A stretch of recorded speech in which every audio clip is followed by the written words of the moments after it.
পারস্পরিক আমরা কূটনীতি চাই।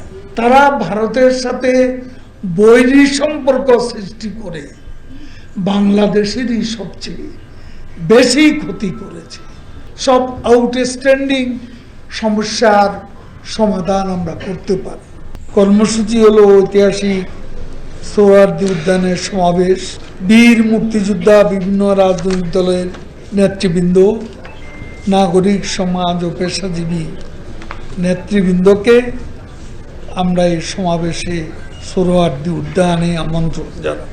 কেন্দ্রসহ সকল সাংগঠনিক শাখায় বছরব্যাপী উপযোগী কর্মসূচি গ্রহণ, তৃণমূলের কর্মসূচিতে কেন্দ্রীয় নেতৃবৃন্দের অংশগ্রহণ, পোস্টার, ব্যানার ও ভিজুয়াল কন্টেন্ট হচ্ছে বিশেষ সাংস্কৃতিক অনুষ্ঠানের আয়োজন। রাজধানী ঢাকা আগামীকাল বর্ণাঢ্য শোভাযাত্রা। মাননীয় প্রধানমন্ত্রী নিয়মিত সিলেট অঞ্চলে বন্যা পরিস্থিতি খোঁজখবর নিচ্ছেন এবং এ ব্যাপারে আওয়ামী লীগের নেতাকর্মীদের উদ্ধার কাজ এবং ত্রাণ কাজে অংশগ্রহণের জন্য আহ্বান করেছেন। আমরা সিলেট অঞ্চলে জনপ্রতিনিধি, দলীয় নেতাকর্মীদের আহ্বান জানাই পানিবন্দী জনগণকে সাধ্যমতো সাহায্য সহযোগিতা করার জন্য।